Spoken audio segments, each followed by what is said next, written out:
also get the opportunity to have that, to have what's available in their neighborhood. So for larger farms, yeah, that's going to be more in rural settings, but we also work with smaller and some urban farms in cities like Durham, but all across the state. As you know, there's some big food insecurity issues here in the Triangle and Durham in particular. Greensboro's the most food insecure urban area in the country.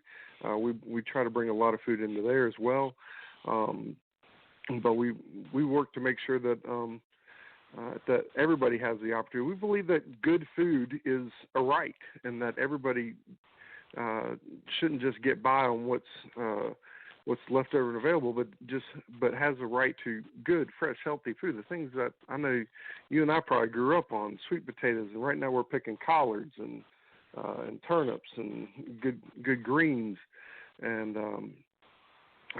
yeah, like I said, sweet potatoes. We work through everything: those strawberries and grapes and peaches, all the way through tomatoes and corn. Everything that our community grows, we believe that everybody should have access to. Yeah, because I imagine one of the things that has always been talked about is the fact that so many people live in those what they call, I guess, food ghettos or things of that nature, where they're surrounded by fast food chains and they're surrounded by gas stations and convenience stores that are selling food at different rates and things of that nature. And when that's being said, we're not getting enough good food and quality food. So I do know that becomes an issue quite often. It's been something that's getting more and more attention. I'm so glad to hear it, because we see, one example, and I don't want to pick on them, but just as an example, Dollar General. Dollar General is now one of the top 3 recipients of SNAP money, food stamp money, and which is fine. They do a great job of getting out into every community and being convenient. But one thing they don't offer is fresh food.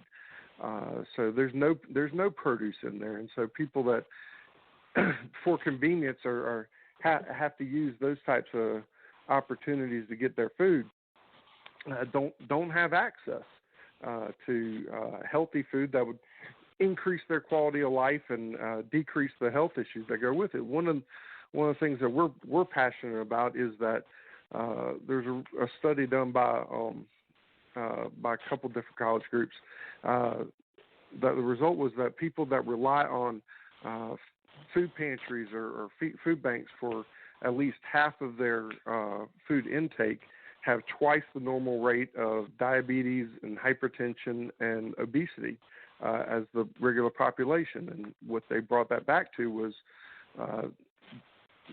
lack of access to healthy food.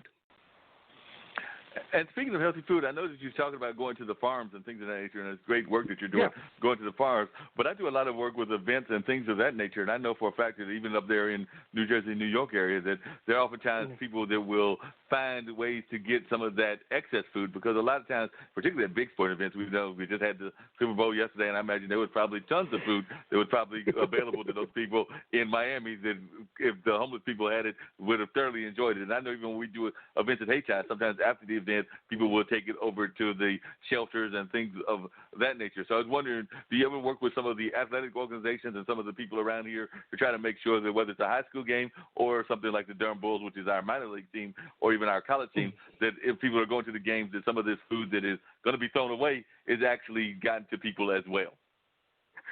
We don't do that. We don't have that partnership, but I know other local groups that are. We do have a couple relationships with a couple local restaurants to pick up their excess at the end of their shifts. I know there's a great program going on, in particular, the series of restaurants here in Durham that have relationships with their local pantry and don't go through us. We don't have a direct distribution point for what we do. We tend to be the suppliers for local feeding agencies, and so where we get in the middle, we try to help with. But there's a lot of great organizations that are doing that and stepping in to pick up, particularly, especially like all these different bakeries and et cetera picking up bread at the end of the shift and getting that to people as well, and food all around. We're trying to focus on making sure that more healthy food gets into a part of that distribution out to everyone. And one of the ways we're doing that is by partnering with not just the local farmers but also the produce distributors. We work with a company that does all the various different potato supplying for a couple major grocery store chains across North Carolina, and all that they're not able that doesn't grade out for them because it's not the right size or the right shape. We get to take and get those to people as well. So trying to find where there is excess in the system and get that to where it needs to be is really our call. It sounds like a great call, and you said it's tied into St. Andrews. I assume that means that's tied in to the church affiliation as well. So I was just wondering, how does that work in terms of also the relationship with the migrant community? Because I know a lot of our farmers and our farm labor are migrant communities. So is that something that you're working with them to help make sure that they get good food and also make sure that they are treated well when they're in those kind of environments? Absolutely. We try to make sure that food gets to them, and we work with a couple different great ministries. Partner with the Episcopal Farm Worker Ministry and a couple other migrant communities to make sure that they have what they need as they're going through and picking our food. And you're exactly right. They're one of the most at-risk communities for not having enough to eat, and the irony being that they're the ones that are picking the food that the rest of us get to enjoy. We're working. We firmly believe we were started by a couple of pastors in Virginia, and as a movement and an expression of faith that is spread across the Southeast, and we come from faith roots. We embrace and enjoy people of all faiths or no faith to come out and work with us because what we're doing we believe is impactful. But we start from a place of faith and believe that God has provided abundance for all, and we just have to identify it and be God's hands and feet to make sure it gets to where it needs to be. One way we've realized that is the truth is a couple of friends of ours from NC State did a study a year or so ago. Her name was Lisa Johnson, where she studied all the food left in the field in North Carolina farms and realized that there was enough food left in the field, unharvested, to feed every food insecure person in North Carolina 3 servings of produce every day. And that's just left over nobody else would otherwise touch. There's plenty of food to make sure that everybody can eat well. We just have to be committed to making sure it gets where it needs to be. Definitely. And are you providing this food at discount rates or at free of charge to the folks that are getting the food? Because I know a lot of times. Our only rule for anybody we work with is to make sure that they give the food for free. We get the food for free. We give the food for free, and that is that is our defining paradigm. Now, we take contributions to help us cover freight and the costs that we incur along the way to make sure it gets from where it starts to where it ends. But we're able to do so because we're working under that understanding. We're able to do so for about 2.5 to 3 cents a serving, which is incredibly efficient.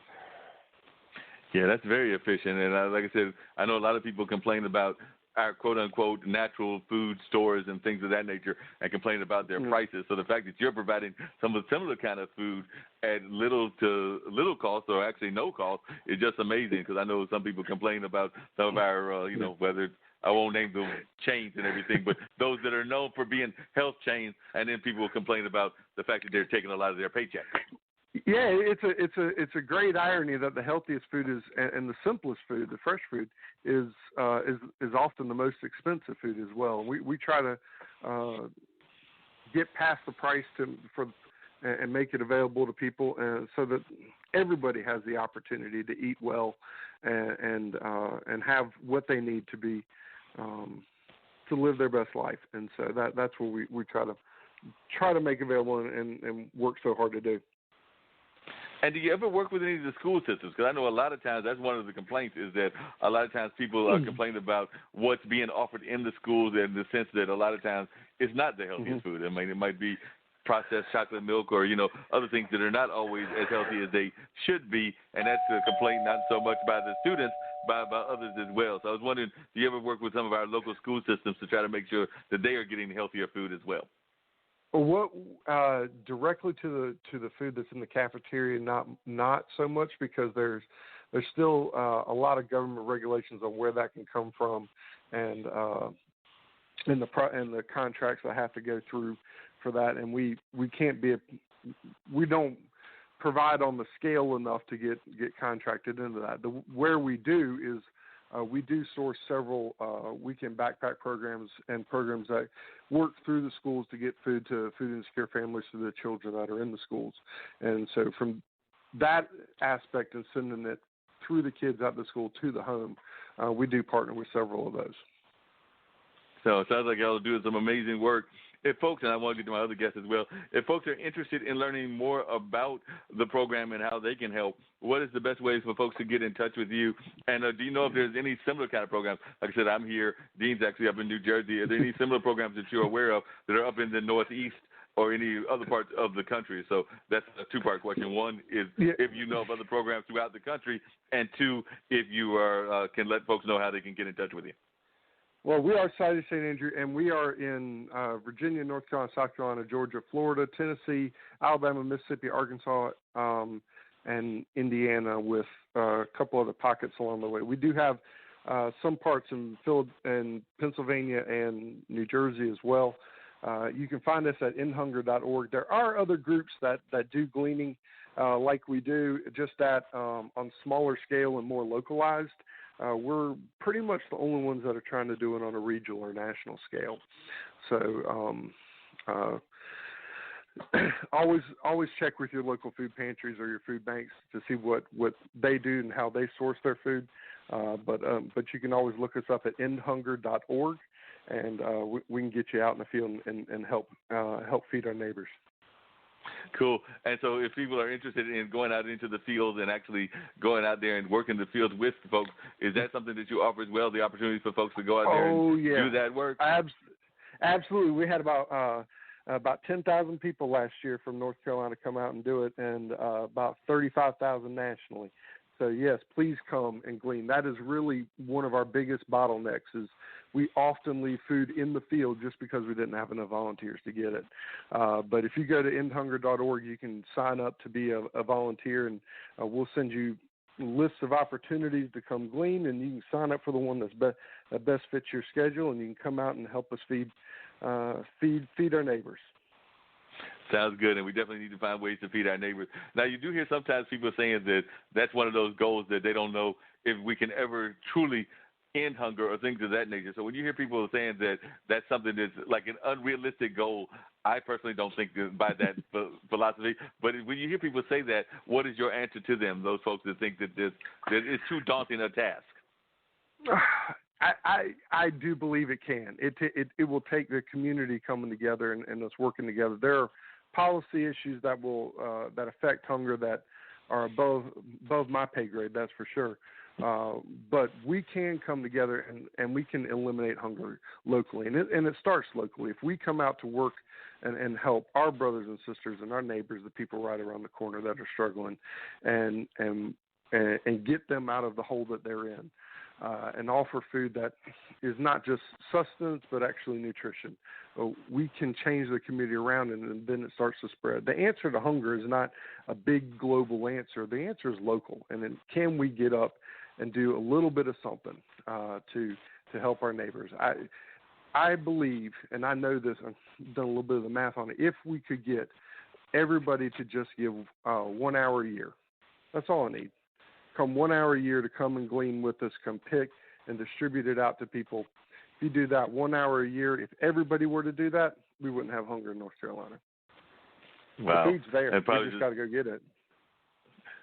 And the same thing probably should be said even on a national and an international level. We know that the food is out there. We just got to find ways to actually get the food so folks can actually